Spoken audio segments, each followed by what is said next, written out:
Welcome back to another video. My name is Kathleen.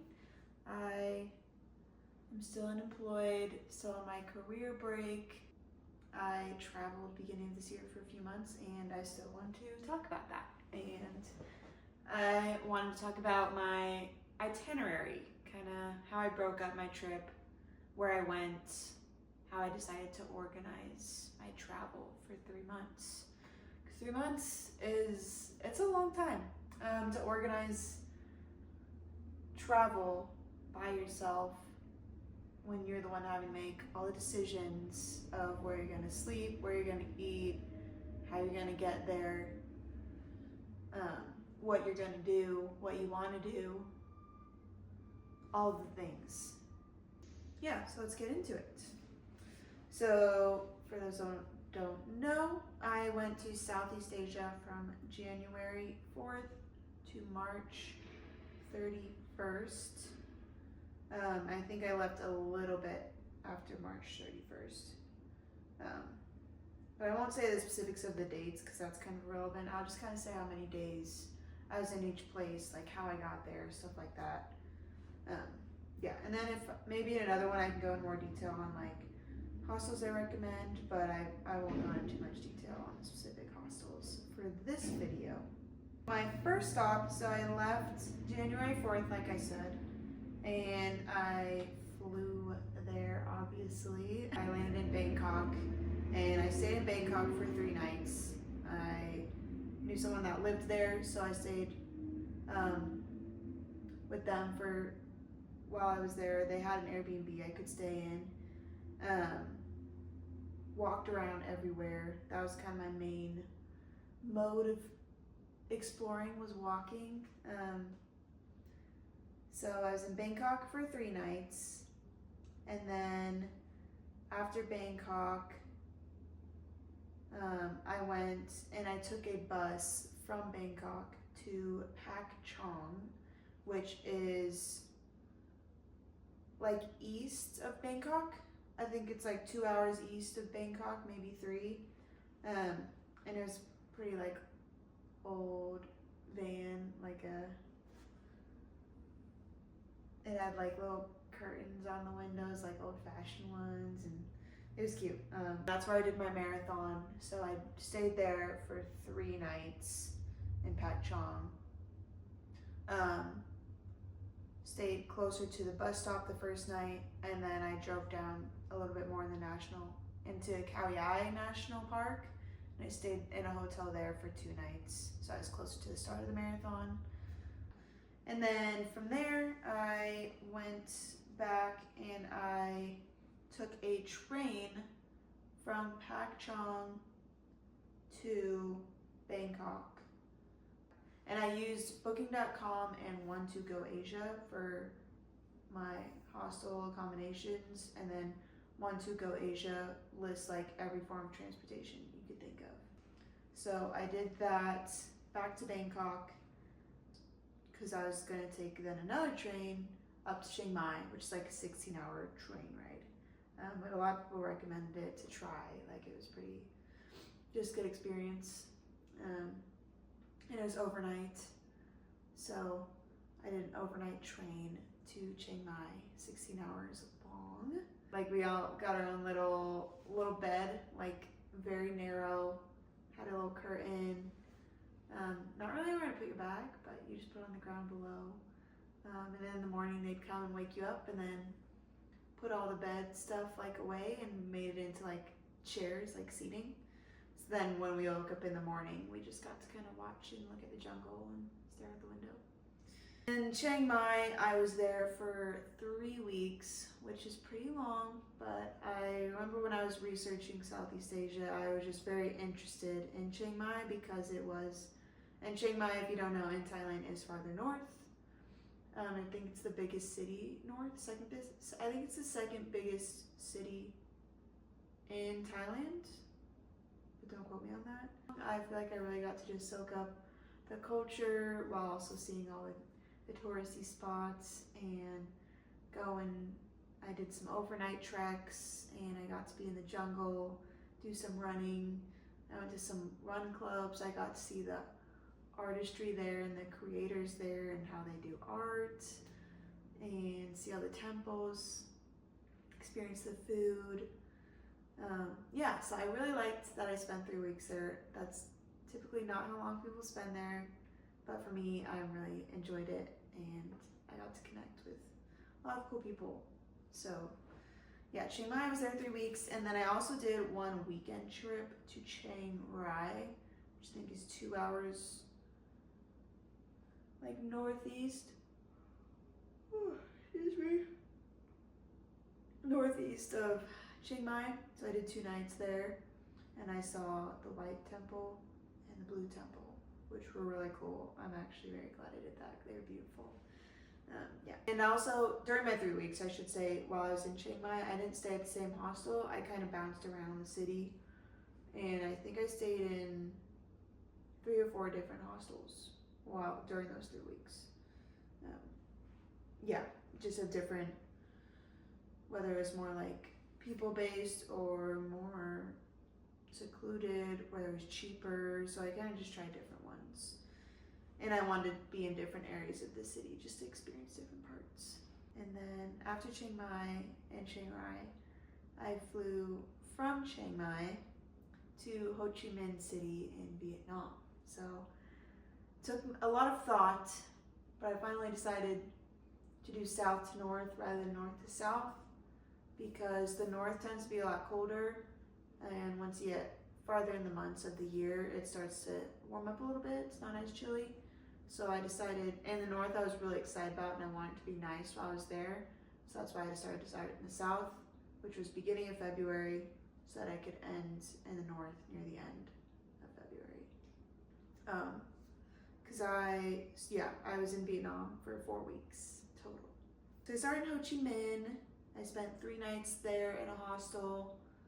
I got a little rundown, so I did spend a lot sleeping and also just walking around. I did do a couple tours. What was the app I used? If I remember the name of the app I booked a lot of tours through this specific one, which were really helpful to just see the city. They would supply food. It's a good way to meet other travelers and things like that. And they were relatively they were fair price. Like if I was gonna go do it by myself, it'd probably be more expensive.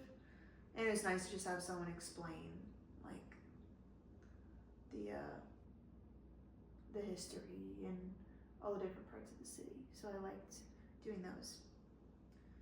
And then I went from Ho Chi Minh to Dalat. I took a sleeper bus. That was my first experience of a sleeper bus. And I must say, why don't we have those in the US? I would travel around so much more if I didn't have to drive and someone could drive for me while I sleep. Yes, please. I think that was like an 8-hour bus. And Dalat's more in the mountains, so it's not also not a popular place people go, but again, I love mountains. So I went to Dalat. I spent 3 nights there. I did smikes, I did a sunrise tour, like cloud chasing, and I did waterfall rappelling, like going down waterfalls. That was really cool. I almost didn't do it, but I'm glad I did. Highly recommend. And the sunrise tours I also recommend. You have to wake up like 4 a.m., but it's worth it. So that was a cute town. And then from Dalat, I went to Hoi An, and I spent 4 nights there. I had a cute little hostel on the beach. It was the farthest from town, but I'm glad I stayed there. I felt like it was more relaxed. I got to spend more time at the ocean. That was my first time going to the ocean so far during my travel, because I was mostly, like I said, in mountain towns. That was my first time trying Vietnamese coffee, like egg coffee, coconut coffee, salt coffee. Big fan of coconut coffee, very good. And I did a coffee making class while I was there. Explored the town. It was also during their Lunar New Year, so they were setting up for Lunar New Year. But yeah, and then from Hoi An, I went to Phong Nha. Phong Nha. I spent 3 nights there. and I also took a sleeper bus to find that. And most of these places are like 8 hours. Like you're spending some good chunks on the buses. So that was basically national park where they have just like probably the most amount of caves in the world. And if you didn't know about Vietnam, they discover like 20 to 30 caves a year. Just because of all the jungle and like the greenery over the mountains there, over the limestone, you can't see all the caves, so they discover them like crazy. And that's where the world's first and second largest caves are. And one of the reasons I went there is because I had heard about that and that you could spend a night at one of the caves, so I did that. I spent a night I did an overnight trek to Hang In, spent the night. Oh, that's the world's third largest cave, sorry, not second. Spent the night in the world's third largest cave, which is Hang In. And what was cool about that, if you went through that cave and then another, like, I think it was 3 or 5 kilometers, and then you'd go up a little bit on a mountain, like up a mountain a little bit, you would go to the world's first largest cave, which is Son Doon, I think is how you say it. So that was really cool. Definitely highly recommend that. I never thought I would sleep in a freaking cave in the world's second largest cave. So that was definitely a really cool experience. And I got into it last minute, I think because there's only one of me. But typically you do have to book those out a little bit in advance. But yeah, and then I spent, because I had 3 nights there. And then I did a sleeper bus to Sapa, and that was a long one. That one was also like 16 hours. We stopped in Hanoi for like an hour or 2, and then we got back on a bus. But that one was windy. That one was kind of brutal. But I was rolling all over the place on that one. And then I spent 5 nights in Sapa. I did 2 different hostels. One was a homestay, and the other was a hostel. The homestay was so lovely, and it was outside of Sapa and like more of the country, like where all the rice fields are. And I got to help make dinners at this homestay and connect with the family and some of the other travelers there. So I'm really glad I spent 5 nights in Sapa. I even did like a trek through all the rice fields with a Hmong woman from a Hmong village. She shows all the little villages in her town and stuff like that.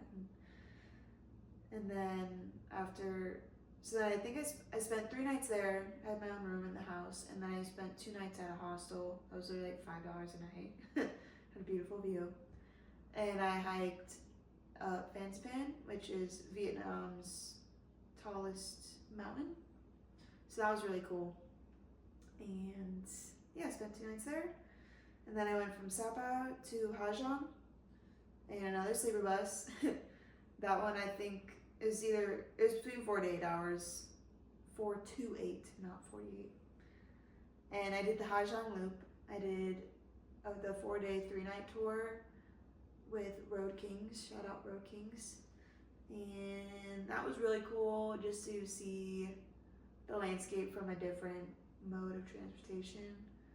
On the back of a bike. It's I think one of Vietnam's most like popular tourist attractions is the Ha Giang Loop. And I see why. It was very beautiful. Like the landscape's insane. Just seeing the mountains on the back of a bike just was really cool. Very beautiful. Took another sleeper to Hanoi, which also was like 8 hours, and that was overnight. So I just slept basically. We got to Hanoi at like 2 or 3 in the morning, and I booked just a pretty cheap hostel, which it was nice. It was fine. There's like 10 to 15 beds in that room. So for what it was, it was what it was, but it was more, and it was I guess in their like Beer Street area.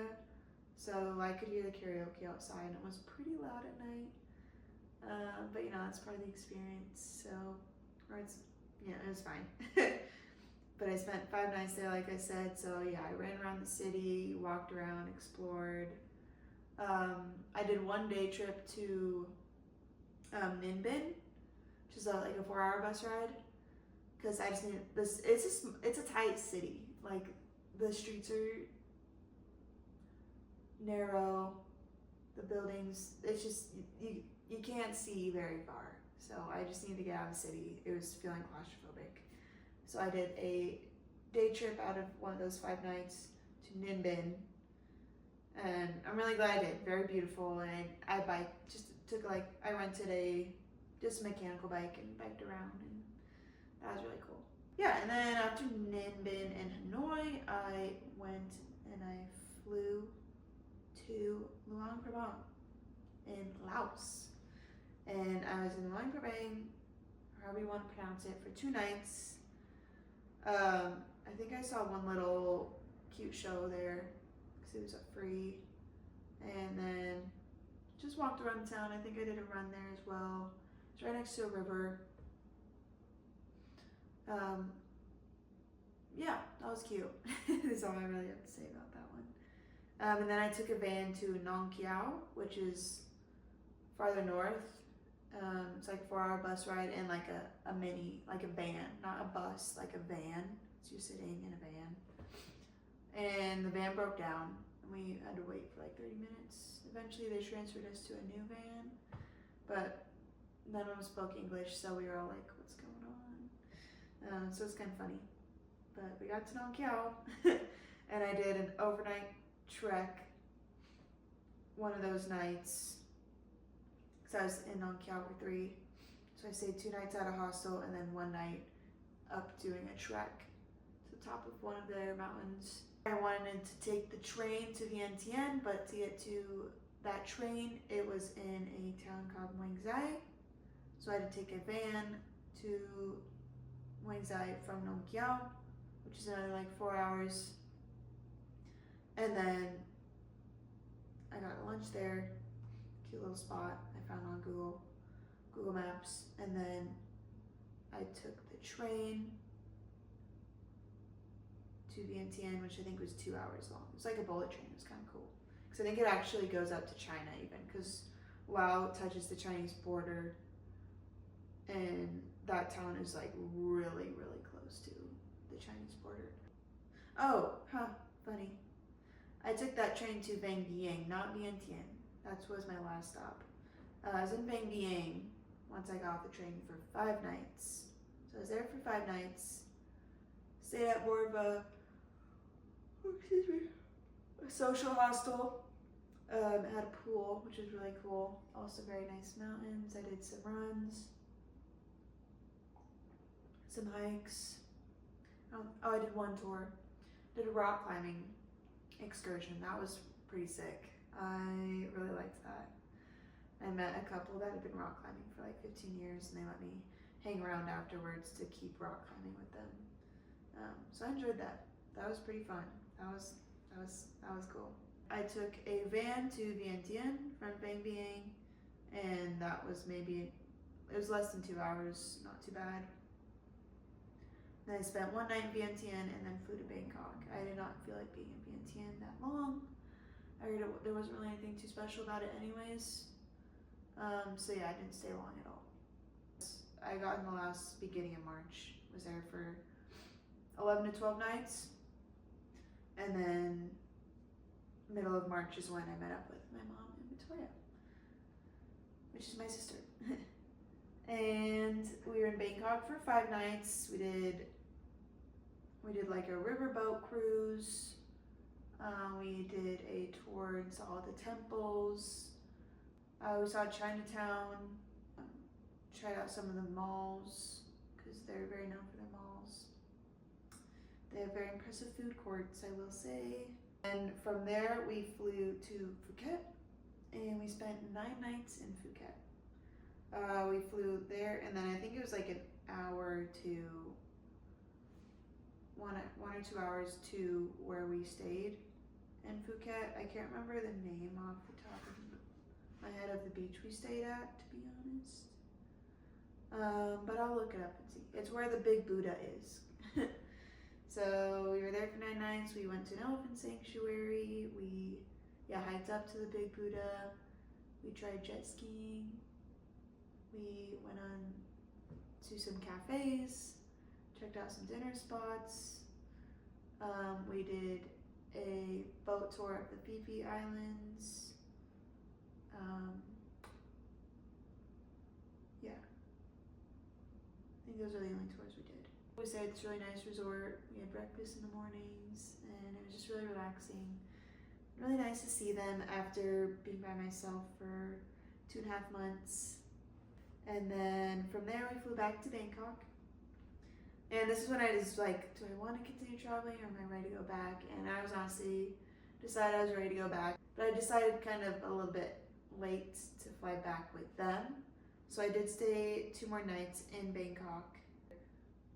And then eventually I went from Bangkok to fly to SFO. And then stopped in Seoul, South Korea. For my layover, I was there for like 12 hours. So I did do one of their like free airport tours, which is actually pretty cool. And we went to like the main palace and went to one of their streets and walked around there. So that was actually I'm glad I got to go do that and check out South Korea a little bit.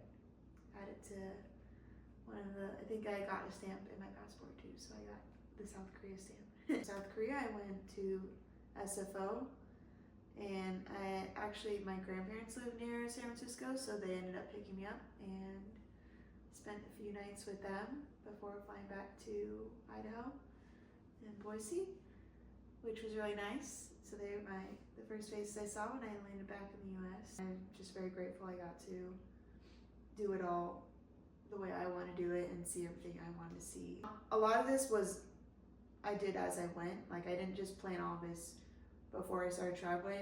I think it's good to kind of do it as you go. Plans change. You don't want to be set in stone and then like want to change. That was my 3 months in Southeast Asia, and I honestly hope to go back.